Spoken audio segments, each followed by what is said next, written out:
So we will try to solve the problems for the chapter 14, and it is titled as inductance. So here we have to think about mutual inductance,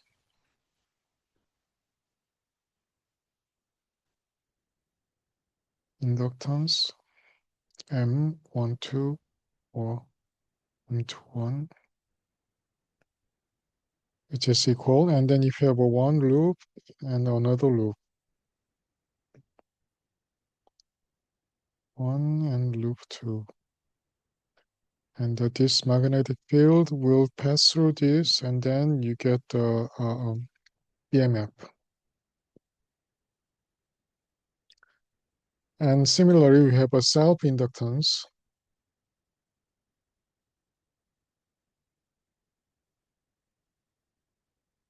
And it is L.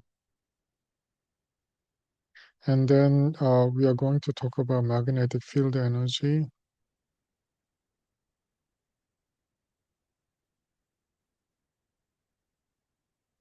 Which is Li squared. Okay. Okay, let's try to solve the problem one by one. It's a toroidal coil and has a mean radius of 16 centimeters and the cross-sectional area of this. And it is wound uniformly with this tongue. A second toroidal coil wound uniformly over the first coil. So we have a toroid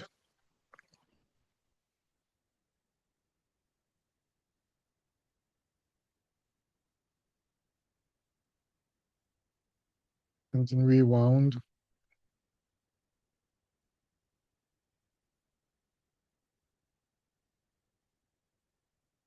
and then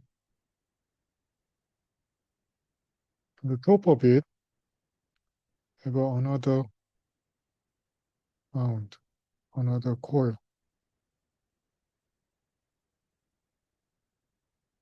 So it's a kind of two coils overlapping with each other on the same space. Okay, that is the situation. And ignoring variation of the magnetic field within the toroid determine the mutual inductance of the two coils. So we have a blue coil here and a red coil here. And then the number of turns are different. So note that number of turns inner coil, which is 910, and second coil has 600 turns. Okay. Now, and then we need to solve this problem using definition of a mutual inductance and the magnetic field inside the toroid. Okay, so the given toroid radius given and cross-sectional area is of the toroid is given. So if you just cut it, then you will have this cross-sectional area. And then number of turns for the first coil, N1, second coil, N2. Okay. So we are dealing with the inductance. So we need to find out what are the magnetic field inside the toroid. Inside the toroid, for a toroid coil of carrying current I, we get this one. So this.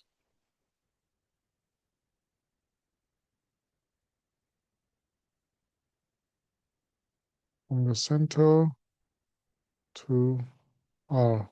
Okay. So it is given by mu0 Ni over 2 pi R. So that's the magnetic field inside the toroid. And the magnetic flux through the toroid, and this is your magnetic field. And then you have let me just,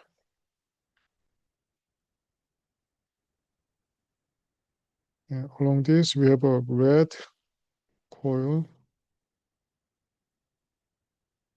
And then on the top of it, we have a blue coil, okay? So flux through the one turn of the second coil, we have phi is given by B times A. And then substitute the B. So what is happening here is that a toroid over N1, so this red coil, will generate the magnetic field. Okay? And this magnetic field is actually passing through the second coil. So here is the blue coil.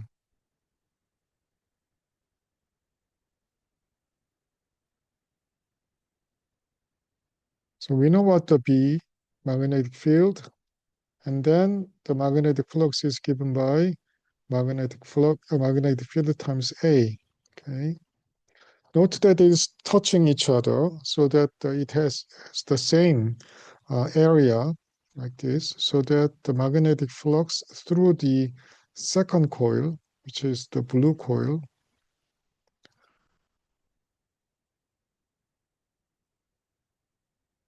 has this value. And then since the second coil has N2 turns, so that we have a like this, which is caused by magnetic field of the N1. And then this is the what we have for the flux.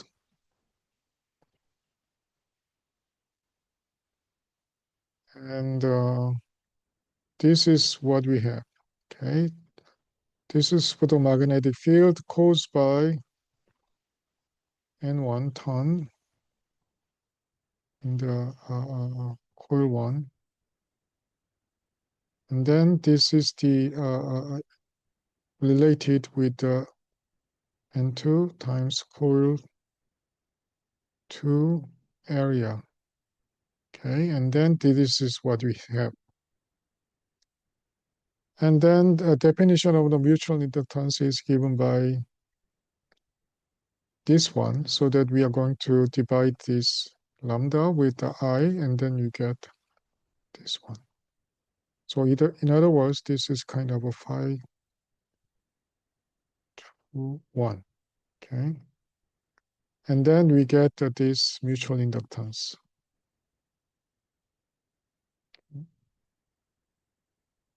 And then we plug in all the values, mu0, n1, n2, n1, n2, and then the area, and R here.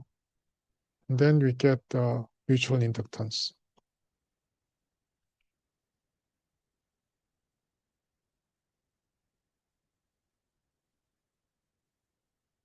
And the next problem, we find the inductance of a uniformly wound solenoid. So once again, we have a solenoid. Previous case is a toroid, and then we have a solenoid. In the case of inductors, you are going to face with either solenoid or toroid. So you need to understand, and you need to try to remember the magnetic field, how the magnetic field was calculated for the toroid and the solenoid. Okay. Uh,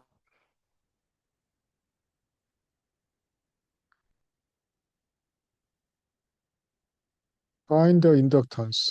Find the inductance of a solenoid. Here means is that only the solenoid is given, so that it is the self-inductance. Okay. What that means is we are going to try to find out L. So N is given like this. And then we need to find out L. And then if you go back to the problems, and then you find out that L is given nothing but given by this formula.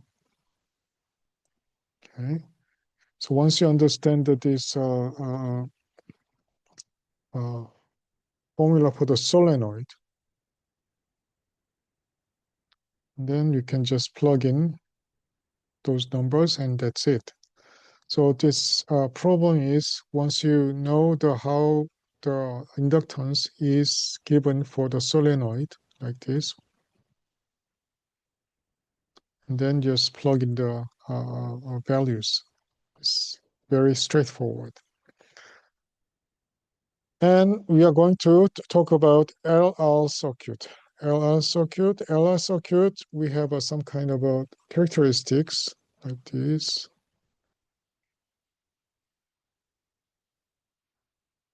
Right, that's the one thing we need to think about. We need to calculate the current in the circuit at the given time t equal to this one. Okay, so the first thing you need to understand that this behavior. So the inductance is given, resistance is given, and your voltage is given. And the time we want to evaluate is at the t equal to 1.5 millisecond. So first thing is that IT is given by this relationship in the LR circuitry. This is the kind of formula we need to remember, okay? Or you can have this kind of IoT, okay? So exponential minus t over tau, and then in this case, time constant was L over R, okay? That was the key things.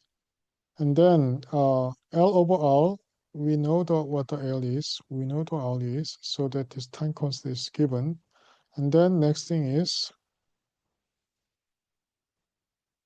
we plug in t, which is 0.0015 second here over tau. And then we plug in this value to exponent. And then we get this value, and then you can formulate it, you can calculate it, and then we get the right answer. And then once again, it is an LR circuit. And then what is important thing is that in this question is that calculate the voltage across the resistor. We want to find out VR. And then obviously this VR is given by Ohm's law. Okay. And then we need to find out current. Okay, current.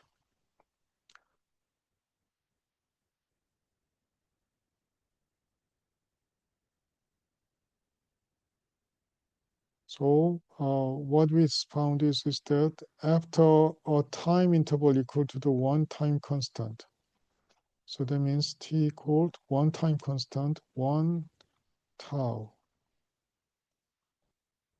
Tau is given is expressed in terms of L and R. So L is given, R is given, your battery EMF is given, and then time constant over RS circuit is given by this relationship. And then tau is given by certain second. So this is the Henry. And then this is the ohm. And you can get the second. And then thus the required time is t equal to tau. Okay. Then we know what the current looks like. And then t equal to tau means is that t over tau it becomes 1. Okay. So that we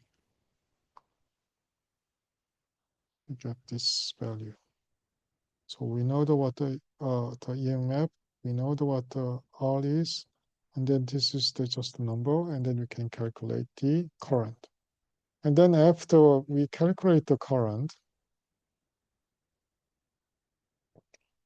the voltage across the resistor is given by Ohm's law. So V equal to IR, and then you calculate the current, and you plug in the resistor value, and then you can get the voltage across the resistor. Okay, and now it's time to think about a long coaxial cable to thin concentric cylindrical conducting shell. A, radius A, and radius B. Okay. Imagine the inner conductor carries the current to a device and that outer one acts as a return path so that the I flows in this direction and the outside conductor carries the current the other way around. This is the typical way to calculate the inductor, and similar to the case of a capacitor plus Q minus Q. So we have a plus I and minus I. And calculate the total energy stored in the magnetic field of the cable. Okay, so that's the thing we need to find out. So we need the first thing is that this problem is solved by the calculating the inductance of a coaxial cable, and then L, and then using the magnetic energy formula Li square. Okay. So the given is A and B is given, L length is given, current is given, and then if you take the Amperian loop with the radius R, and then we get the 2 pi R times B,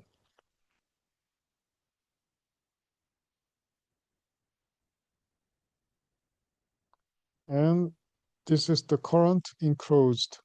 Okay, this is the current enclosed mu 0 I. So here, if you look at it, this is the loop. Then the current through enclosed by this loop is I, right? So that you get this relationship. So from this, we get magnetic field is mu 0 I over 2 pi R. That is the things. So magnetic field exists only between A and B. So between A and B.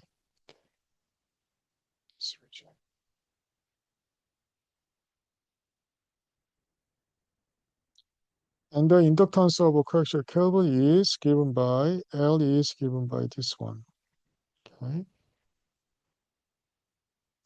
We have derived this formula in the class, so you can go back and try to understand how it is done. But what we are going to do is that we are going to just write down the formula for the inductance.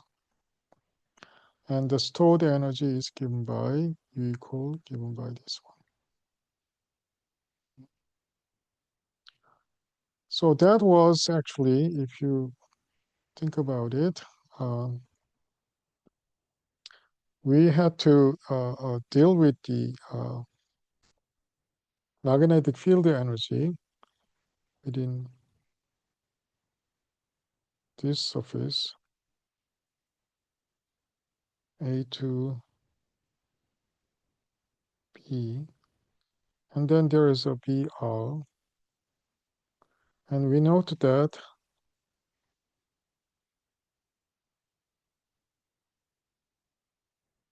is a magnetic stored energy density, so that we do this times volume integral, and then we get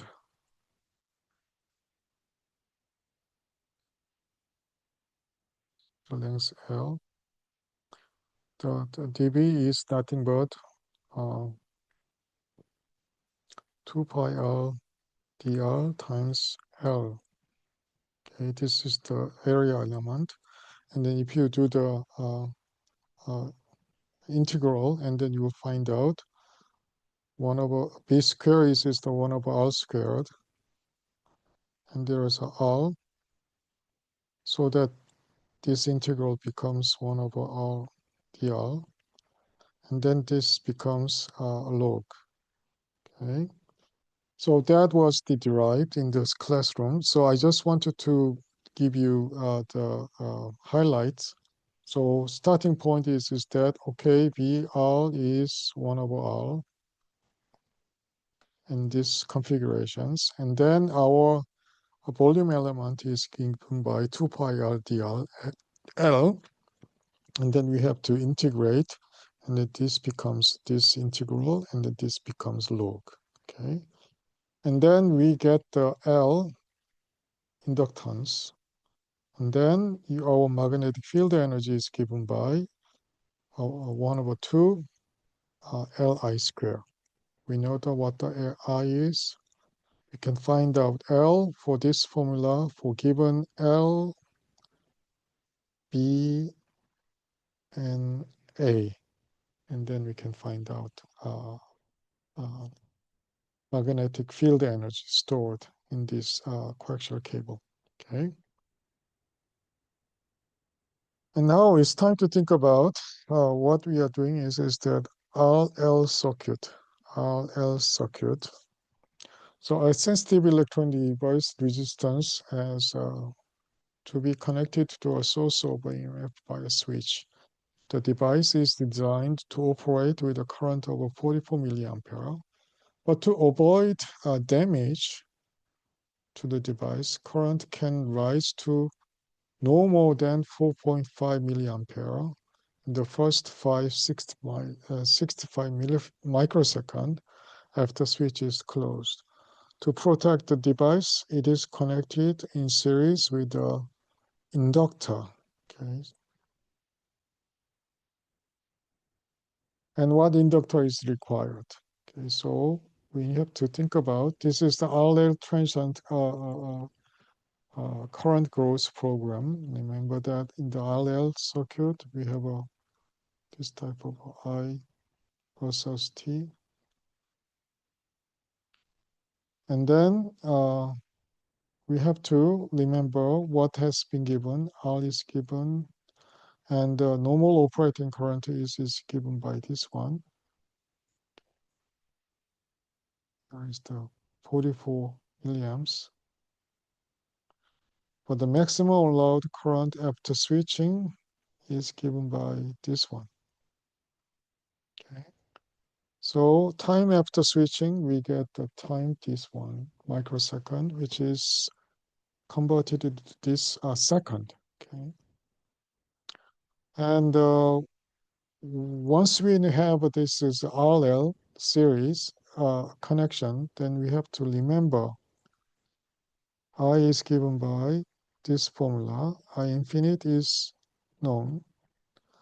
And we have to figure out tau, the time constant, which is given by L over R. And luckily we get the RL, and then we need to find out L. Okay, what is the L? It's not known.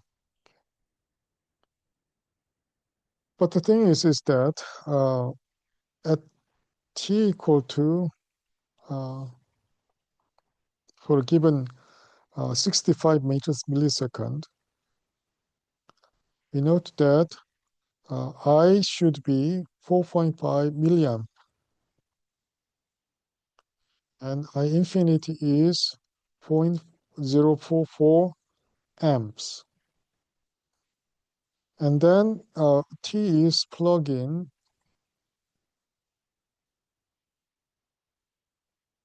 So this is the value we get thus far. And then we get T of tau is given by this one. And to find out this value, we get T of tau is this value.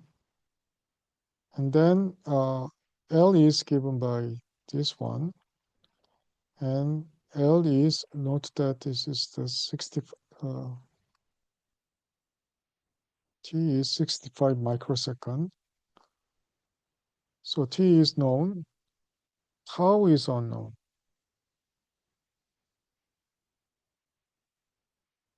Now T is known, so we can find out tau, okay?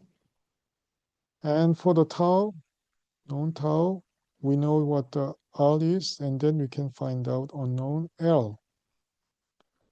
And then this is our inductance, okay? So basically, it starts from the circuitry, this one. So the current over LR circuit is this exponential growth, is saturated, and then it has this relationship. And then we need to know what the tau is, which is given by L over R.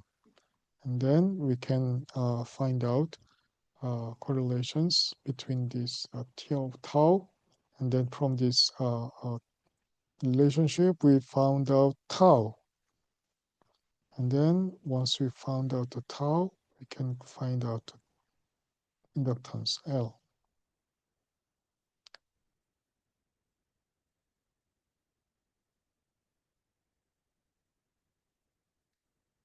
So inductor resist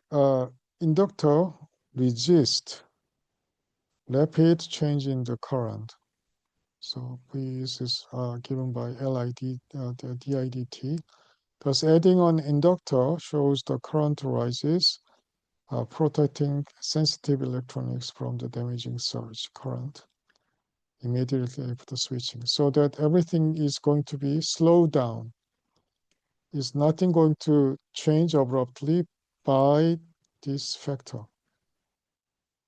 So that it doesn't go like this, but it has these slow changes.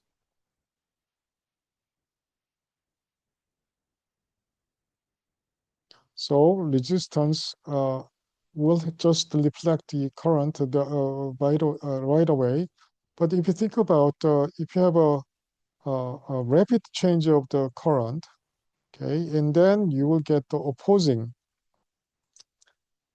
direction of the current is generated to by this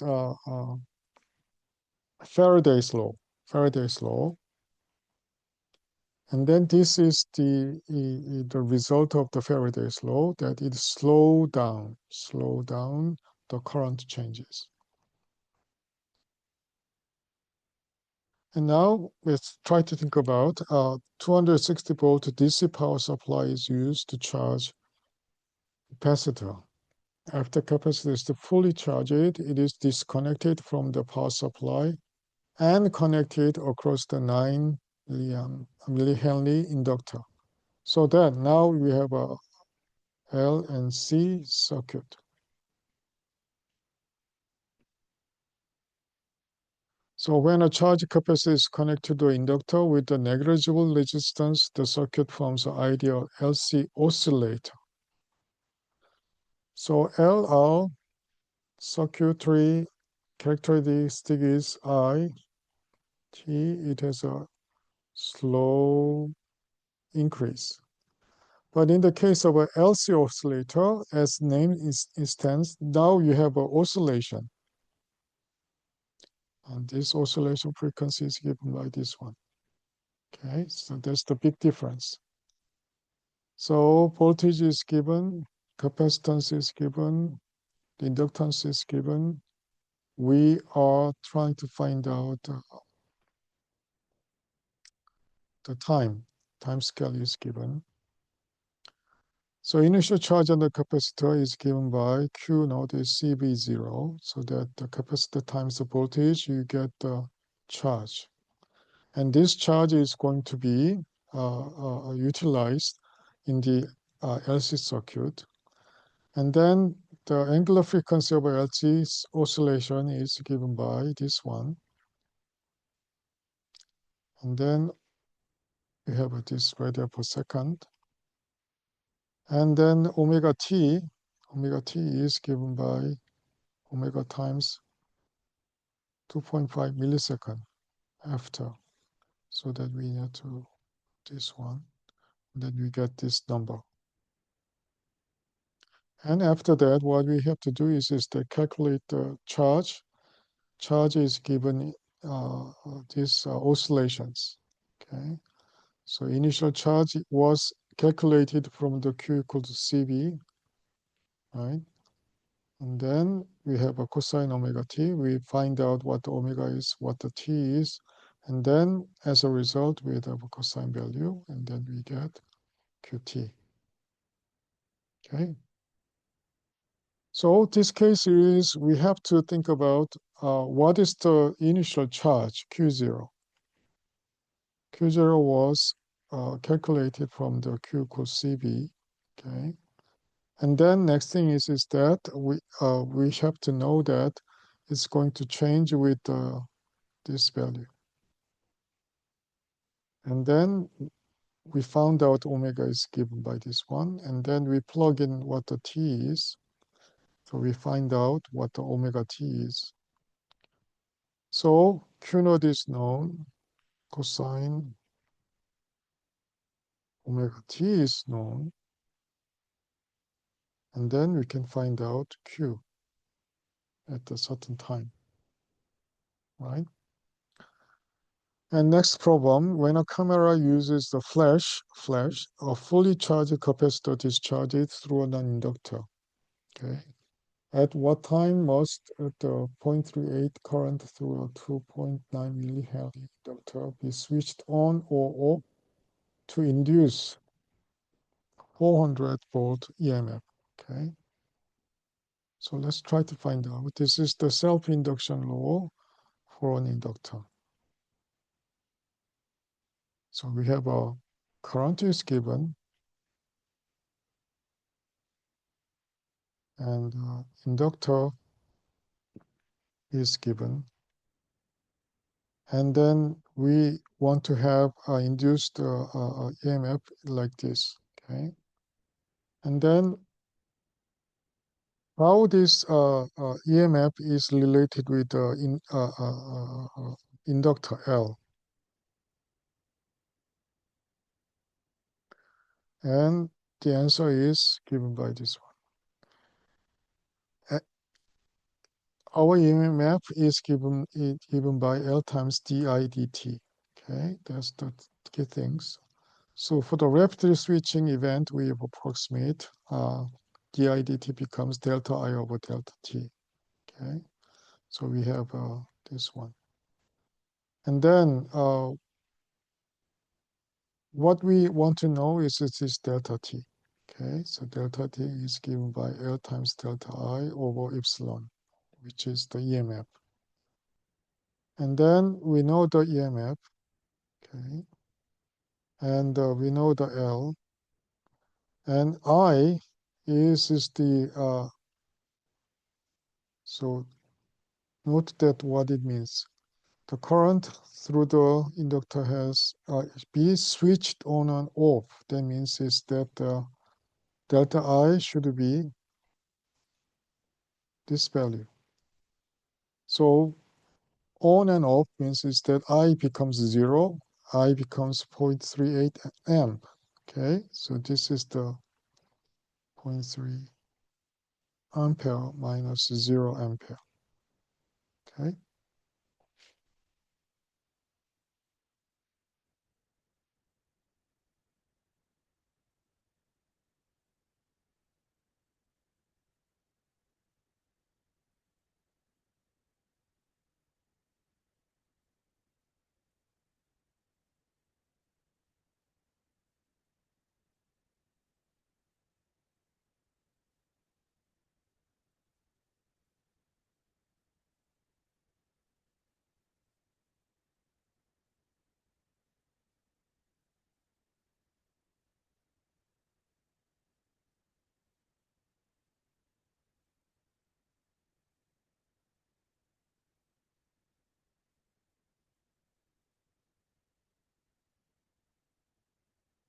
I'm sorry, there is some mistakes, so we have to go back. Sorry about that. Oh, strong. Okay, so this is what we get. Okay. Uh, yeah, we are up to here. And the next one is that the 200 volt power supply is used to charge capacitor. After capacitor is fully charged, it is disconnected from the power supply and connected to this 8 millihenry inductor. and the resistance in the circuit is negligible. Find the period of oscillation. That's the period. That is, once again, it is LC circuit. Okay. And the formula for the LC oscillation period is given by this one, because oscillation is given by LC, so that omega in time is omega in the period is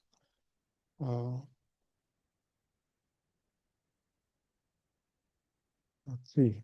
Okay, so that T is given by this value. And then we know what the value for period, because we know the L and the, so we know the L and the C, and then we can find the period.